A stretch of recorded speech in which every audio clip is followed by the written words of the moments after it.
Hello and welcome to Palermo. The city is probably familiar to millions of Italian Americans who either immigrated from Sicily to the United States or at least caught a boat here in the fine harbor which we visited last time. The city has far more than a harbor, however. It boasts 1 million inhabitants, has a long and culturally mixed heritage, and is just fascinating. Today we're going to visit the Norman Royal Palace with its fabulous Palatine Chapel and the cathedral. Let's take a look at the Arab Norman heritage of this city today on The Armchair Traveler. And welcome to my channel. If you're new here, I'm glad to meet you. My name is Judy, and I love history, travel, and finding out how people in different times and different places live. If you think this content is interesting or useful, please like, share, and subscribe. This will help my channel grow. You can read more at my blog site and my Twitter. The addresses are shown on your screen.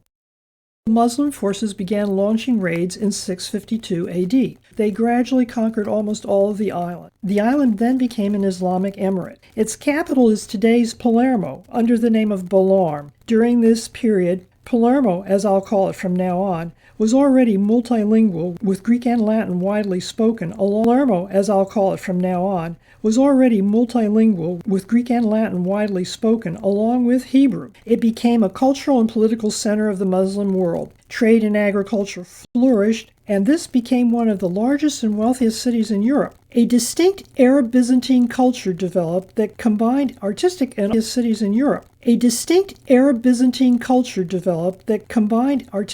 other elements from its Islamic, Arab, and Berber migrants with those of the local Greek, Byzantine, and Jewish communities. You can see elements of each of these throughout the city. The emirate did not last. Christian Norman mercenaries under Roger I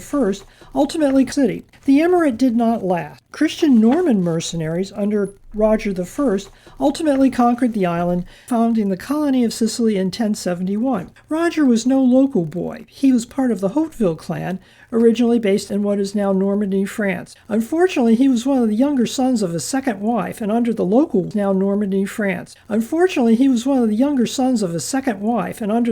laws, there would be no land holding for him there. He and some of his brothers struck out and conquered most of Calabria, the pink area or toe in southern Italy on this map. By 1072, he had control of Palermo, and he and his men established a defensive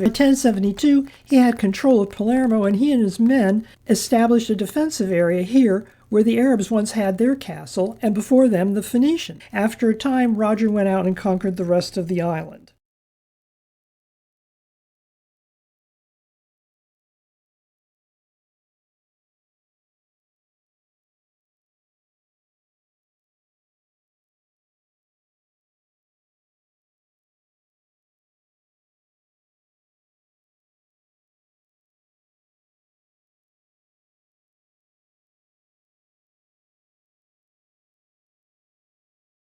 Of the island for quite some time, but eventually, like everyone else, they had to give up their power.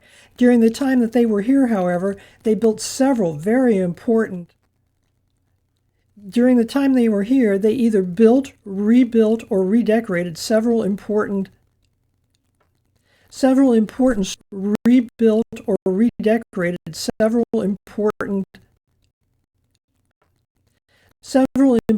structures which we'll be visiting today, two of which we'll be visiting today.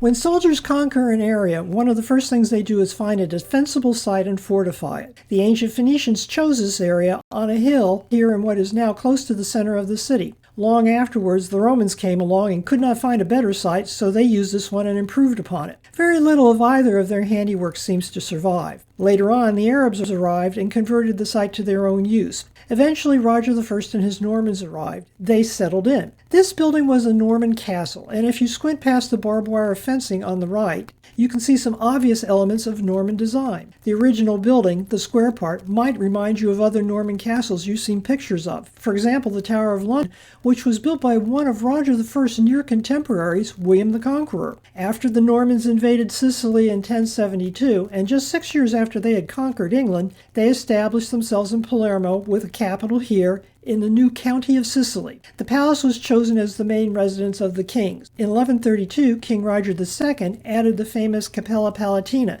the Palatine Chapel, which we'll visit later, to the complex. Over time, and this happens fairly often, palaces come to be considered old-fashioned and fall out of use with whatever aristocracy is in charge. However, a fine, sturdy building like this one will always have uses. It was converted to administrative use, rather like the Pentagon in America, and continues to provide city offices to this day. That's one reason why so little of it is actually available for visitors to see.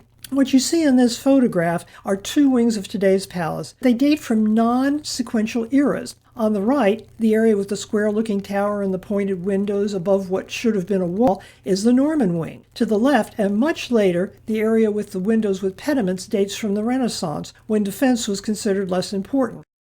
This is the Byzantine Moorish wing of the palace, although by the time it was built, both sets of conquerors were long gone. The Arabic motifs in this section of the castle, which houses the Palatine Chapel, date from Roger II. The dome you see in the image on the right roofs over the Palatine Chapel. The Arabic and Byzantine motifs on this section of the castle, which dates from Roger II, are clearly visible in this photograph, but other features, including the pointed arches in the window openings, remind us of the Norman origins of the building. Just as today, new homeowners, or at least new occupants, often choose to renovate a kitchen or a bath or just slap on a new coat of paint, previous generations of inhabitants also made changes. By the time of the Normans, or even going forward, Pompeii was long forgotten. In 1748, however, the city was finally rediscovered. The people who found it were shocked to find that underneath all the dust and earth, Pompeii was almost exactly as it had been almost 2,000 years before, except of course the buildings were mostly collapsed. The find set off a vogue for Pompeian-style decorating, sometimes called Pompeian Revival. It had a strong preference for dark, dull terracotta, which is sometimes called Pompeian red, and the vogue continued well into the 19th century. The Pompeian Hall reflects this decorating trend. This pretty, romanticized and idealized harpist is just one of the many decorations in the room. This is the Chinese Hall, decorated in a style called chinoiserie, and dates from the craze for Oriental fashion in the 18th and 19th centuries in almost all European courts. The vogue actually spread to Palermo in 1798 after the arrival of Ferdinand IV of Bourbon and his wife, Queen Maria Carolina. She refurbished several rooms with wall paintings, Oriental furniture, lacquered wood in black, red, and gold. Any king worth the title understands the need to impress and overawe everyone who comes into sight. This was what this room, now called King Roger's Hall, was designed to do. The room is a rectangular space which is covered with a cross vault. It has gorgeous mosaic decorations, a small part of which is shown here. These date to the time of William I, around 1170. Every inch of the walls, the ceiling, the arches, the door frames, all of it is covered with leopards, lions, harts, peacocks, centaurs, and bowmen. You can see two of them in the middle of this photograph fighting one another among the palm trees and the fruit trees. The entire decorative structure is laid out on a single background of gold leaf, so even the parts that might appear to be undecorated actually are decorated. Historians suspect that the mosaicists were trained in Byzantium. The themes are more Persian than Arabic, I'm told. The room is actually smaller than you might expect based on this photograph. William wanted to decorate one room lavishly, but he might have decided to hold down the cost by choosing a smaller room. This lovely three-story arcaded courtyard allowed light and air to penetrate to the center of the building, and is something you often see in Moorish castles in Spain. The area mainly is here to give us entryway to our next stop, the Palatine Chapel. This is just a sample of the mosaics along the wall of the courtyard. The inset you see in the center image is of King Ferdinand and his Queen Caroline. They were the redecorators we met earlier. King Roger's Hall was meant to impress strangers, but perhaps the Palatine Chapel was meant to impress God with the worthiness of his creatures. The chapel was actually ordered by King Roger II following his coronation in 1130 AD. It's a glorious mix of Byzantine, Islamic, Persian, and Latin elements, and it's decorated with gorgeous mosaics. The dome and the central apse are decorated with an image of the Christ Pantocrator, shown here in the center of the photograph, along with mosaics illustrating important events from the Gospel and the Old Testament. Every square inch of the chapel was decorated, as you can see on the left, but not all of it was done in gold leaf and mosaics. Those decorations date from a later time in the development of the building. Initially, it would have been simpler. The ceiling on the right is in one of the aisles. It's actually carved wood. The chapel might be small compared to a modern church, but when you decide to decorate every square inch of an area, you have plenty of room. This particular mosaic shows us Noah loading up his ark. This mosaic shows us Adam and Eve, along with a tree. In the image on the right, with Adam looking rather ashamed and turning his head away, is God clearly telling the two of them, "I told you so."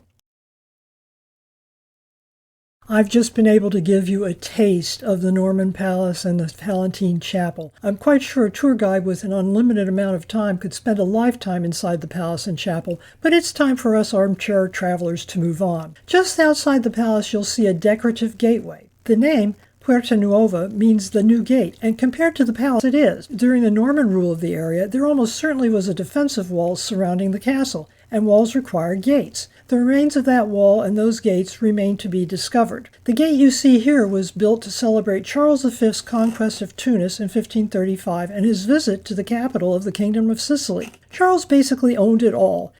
He was Holy Roman Emperor, Archduke of Austria, King of Spain, Lord of the Netherlands, Duke of Burgundy, and probably more for all I know to the contrary. He was the heir to and then head of the rising House of Habsburg during the first half of the 16th century. When we visited the Valley of the Temples in an earlier video blog, I showed you how the Greeks managed to fend off Carthaginians, captured most of their army, and used the captured soldiers as slaves. They went so far as to depict the captives in demeaning poses. The Puerta Nuova has them as well, shown in the enlargement on the right. The facade leading in one direction sports 4 huge telemones depicting the Moors as slaves after they were defeated by Charles V.